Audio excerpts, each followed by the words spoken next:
The red rock country of Moab, Utah, shapes the people who grow up there.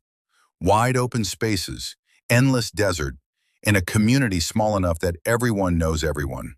It was here in 1996 that Alec Larson came into the world. His childhood was spent outdoors, fishing with his father, hunting in the canyons, running across land that seemed to stretch forever. He was never the kind of child who wanted to be inside. From an early age, those who knew him recognized something different about the way he treated others. There was an older boy in the neighborhood, a child with disabilities, who became a target for bullies at the school bus stop.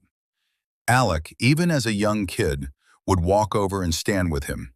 He would wait alongside him, making sure no one bothered him. It was a small act of kindness, but it revealed something about his character that would define his entire life. He was a protector by nature, even before he understood what that meant.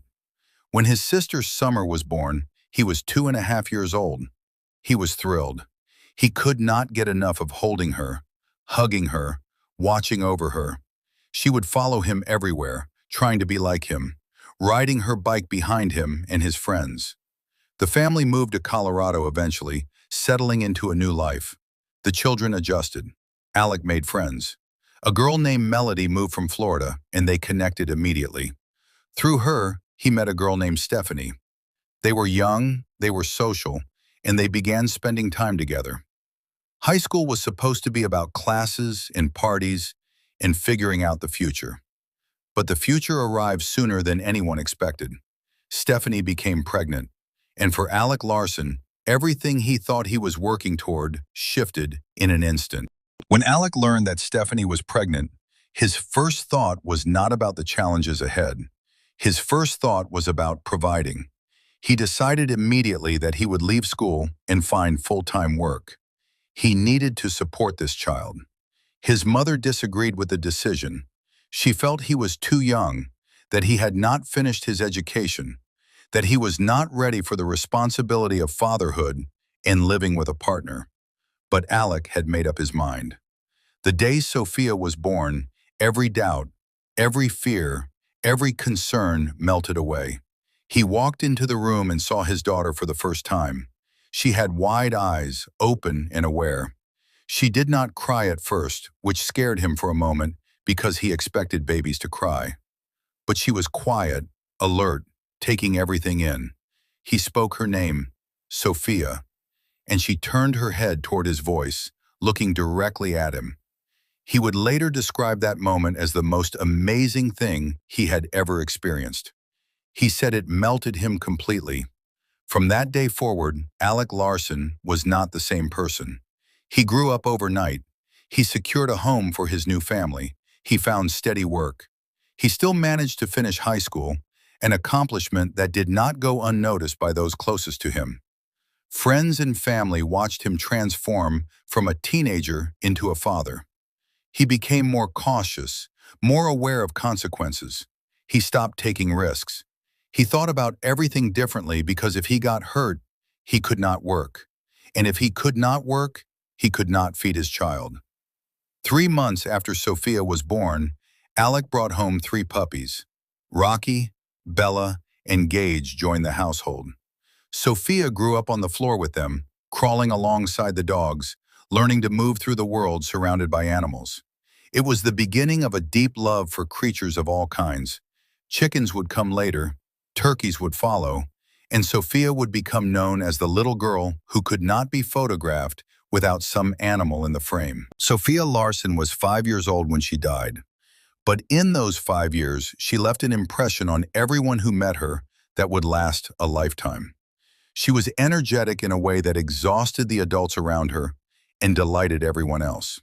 She was outgoing to the point that you could not take her anywhere without her making a new friend. It did not matter who it was, a stranger in a Walmart checkout line, another child at the park, an elderly person walking past. Sophia would find a way to connect. She was simply kind, naturally sweet, and completely unaware that there was any other way to be.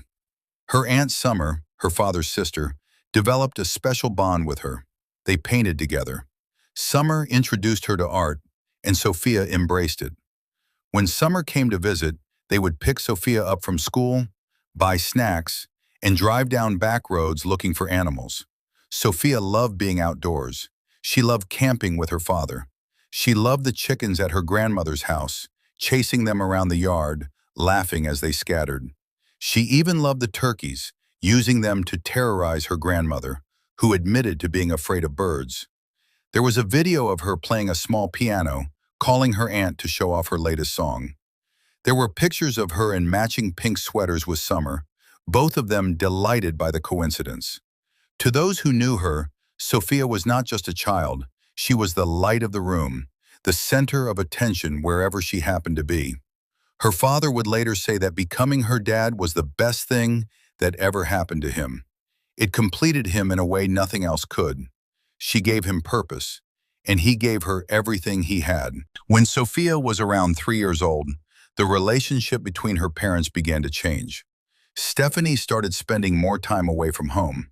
She would go out at night and stay out late. She began calling Alec more often, asking him to watch Sophia on weekends and evenings. To those observing from the outside, it appeared that Stephanie had other priorities. The connection she once had to her family seemed to be fading. In the final months they were together, the pattern became extreme. There were stretches where Stephanie was hardly home at all.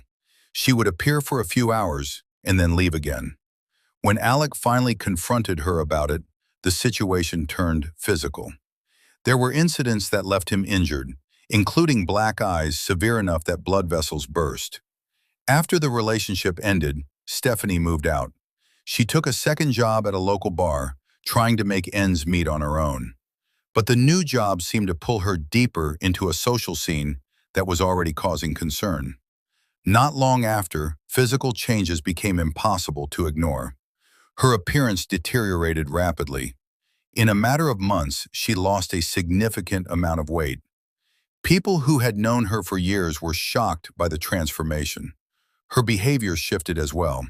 She had always been confident, the kind of person who insisted on eye contact during conversations. Now she could not hold anyone's gaze. She seemed distracted, disconnected, difficult to reach. A new boyfriend entered the picture. In the valley where they lived, he had a reputation. He was known as a dealer of methamphetamine. The pieces were coming together, and the picture they formed was troubling. Alec began to watch more closely when Sophia returned from visits with her mother. Sophia would come home from her mother's house hungry.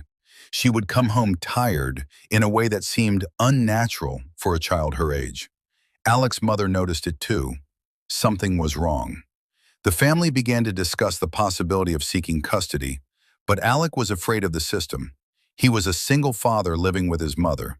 He knew how family courts often viewed men in custody disputes. He worried that he would not be given a fair chance, no matter how valid his concerns might be. The financial barrier was significant.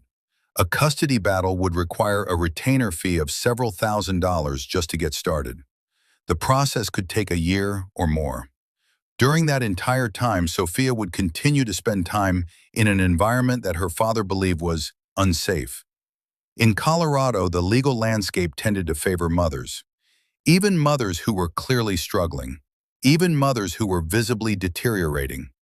Stephanie, despite her condition, remained functional enough to hold a job at a local children's dental office. She was what some might call a high-functioning user.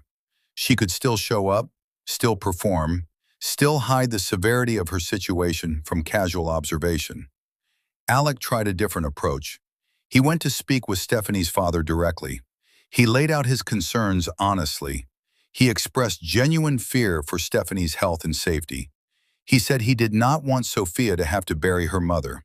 He suggested they work together to remove Sophia from the environment and get Stephanie help, all without involving the courts.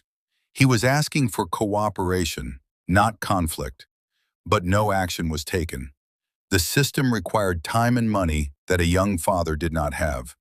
And the clock was ticking on a 5-year-old girl who had no control over any of it. December 11th, 2019, fell on a Wednesday. It was Daniel's birthday. Daniel was Stephanie's boyfriend, the man with the reputation in the valley. Earlier that day, Stephanie had lost her job. That evening at the apartment she shared with Daniel and their landlord Bertha, the mood was one of celebration and escape.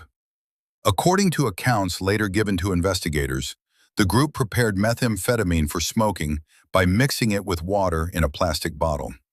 Sophia was at the apartment that night. She was put to bed at a reasonable hour, but at some point she woke up. She was thirsty. In the darkness of the living area, a 5-year-old girl saw a familiar object sitting on a table. It was a water bottle.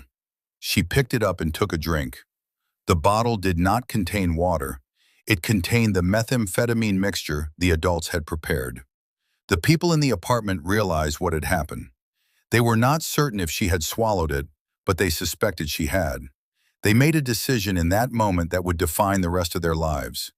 They decided to watch her. They did not call for help. They did not drive to a hospital. They simply watched. Sophia's condition changed rapidly. She became hyperactive, unable to sleep. She complained of not feeling right. She began seeing shadows. The adults watched. Hours passed. Daniel obtained a Bible at some point. He began to read verses over the child. He believed she might be possessed by a demon. He attempted to perform an exorcism. Still, no one called for medical help. When the attempts to cast out demons failed to improve Sophia's condition, the adults finally moved. But they did not move toward a hospital. They moved toward another house. They took Sophia to the home of Bertha's ex-wife. They believed oxygen might help her. It did not. Sophia's condition continued to worsen. She eventually collapsed. She began convulsing. She began to foam at the mouth. She became completely unresponsive.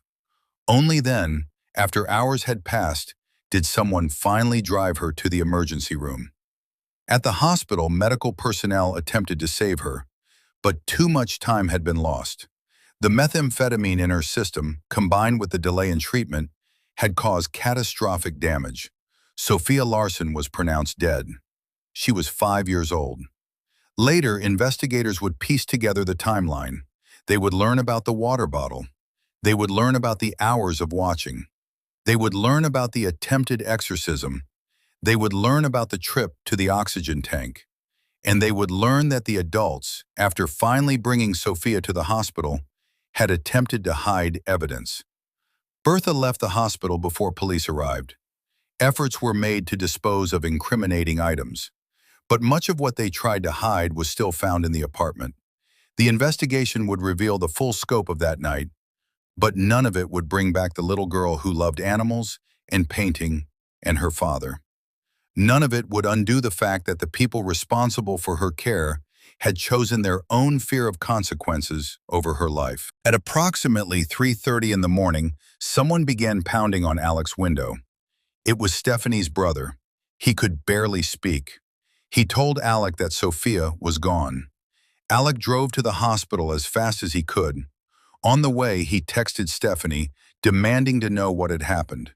He received no answers. When he arrived at the hospital, he walked into a waiting room filled with people. There were members of Stephanie's extended family. There was police presence. There was the coroner. As he entered, the room fell silent.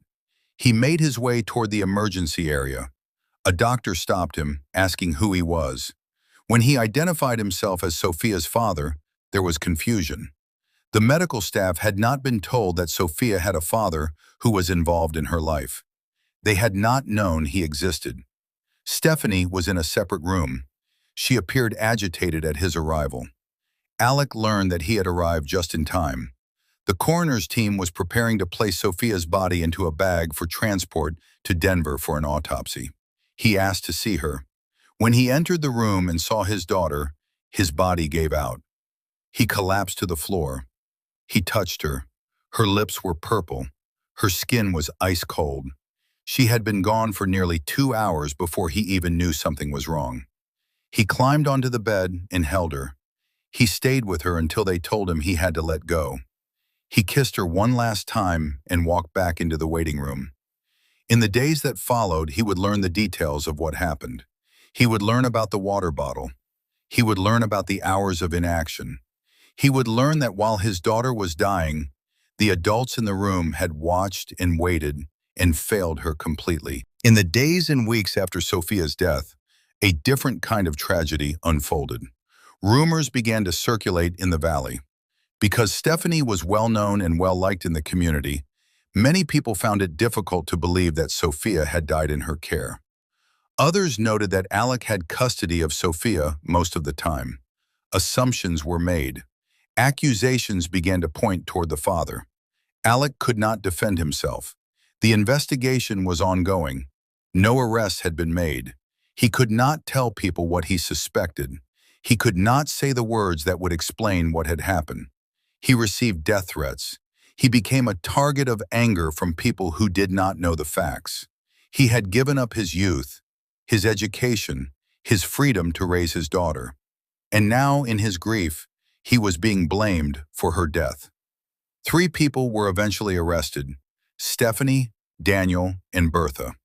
Stephanie was released on bond after just 2 hours. The first court date was set for February 26, 2020. In the early morning hours of that day, at around 2:30 a.m., Alec was woken by someone beating on his door. It was Stephanie's voice. Before he could respond, his front door was forced open. She attacked him. She was under the influence again. She was crying, repeating a phrase over and over. She wanted him to kill her. She grabbed at knives. She tried to get to his gun safe. A physical struggle ensued. He managed to call 911 while restraining her. Dispatchers heard the chaos. Officers arrived with weapons drawn.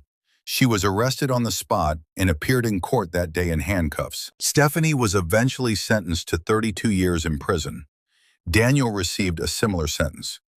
But Bertha, who had been present and who had helped dispose of evidence, faced a different outcome. Immigration authorities intervened. She was deported back to Mexico. She did not serve time in the United States for her role in the events that led to Sophia's death. For Alec, justice remained incomplete. He traveled to Mexico with a companion looking for Bertha. They found her mother's house. They knocked on the door. A woman answered. When asked about Bertha, the woman denied she was there. But her reaction suggested otherwise. She appeared shaken. She quickly closed the door. Moments later, through a window, she could be seen on a phone, speaking rapidly. The encounter confirmed that while Bertha may have escaped the American legal system, she had not escaped the memory of what happened. In the years that followed, Alec worked to rebuild his life. He found love again. He had another daughter. Those close to him noticed a change. The grief did not disappear, but the sparkle in his eyes began to return. He continued to honor Sophia. He visited her grave regularly. He placed decorations for the holidays. He cleared snow from her headstone. He spoke about building a bench, a place to sit and spend time with her. The visits changed over time. They became less about the horror of her death and more about simply remembering her. Remembering the little girl who loved animals, who painted with her aunt, who chased chickens, who brought light into every room. Sophia Larson was 5 years old when she died. But for those who loved her, she is not gone. She is in the memories. She is in the animals they care for. She is in the trees they cut down at Christmas. She is in every effort to ensure that no other child suffers the same fate.